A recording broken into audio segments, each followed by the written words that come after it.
Yo, what's going on, guys? This is Houston Sports Talk back in the video today. And today, the Houston Astros are optioning Nick Hernandez to AAA after the Astros made a really solid signing today, signing Inyel De Los Santos from the Atlanta Braves, who's 29 years old and has had a solid season at a 4.53 ERA this year, and has had some good seasons in the past outside of that, like at a 3.63 ERA with the White Sox in 15 games in 2024, 2023 with Cleveland, 70 games, 3.29 ERA, 50 games for Cleveland in 2022, had a 5-0 record with a 3.04 ERA.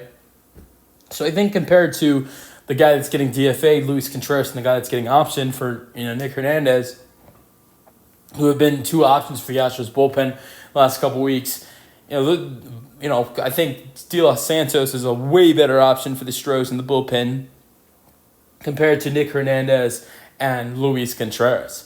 And, so I'm excited to see how, De Los Santos can do. I don't love this move for the Astros of the corresponding moves.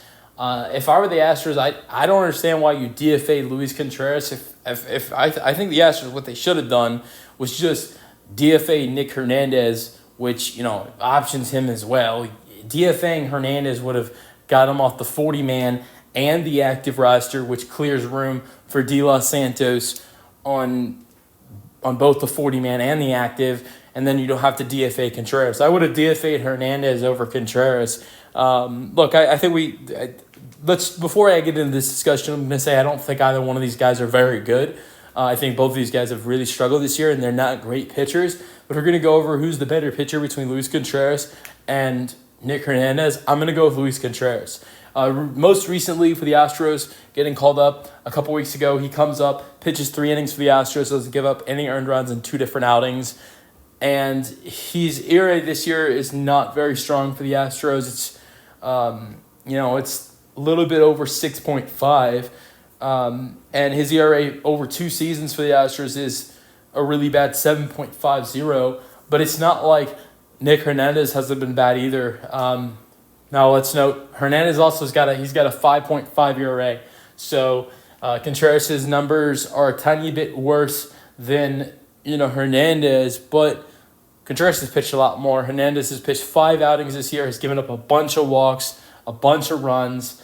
Has given up 3 home runs this year, and it's only in 5 innings of work. He has really, really struggled this year, just as much as Contreras has.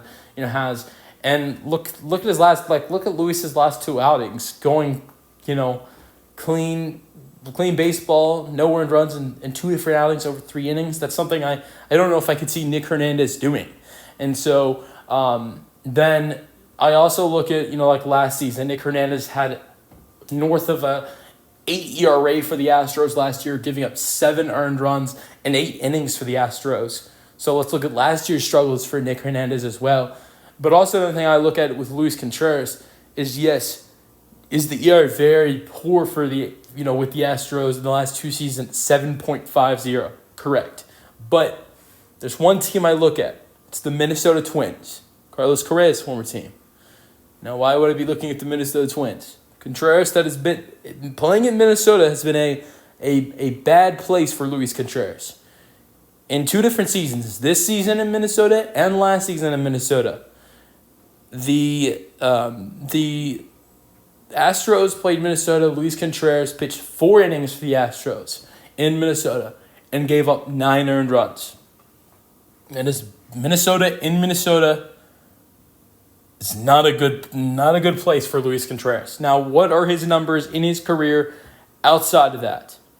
This is very interesting. His career ERA in 14 innings and 14 games outside of those 2 games in Minnesota is 3.86 in 14 other innings. So that is something I do look at, is that the ERA is actually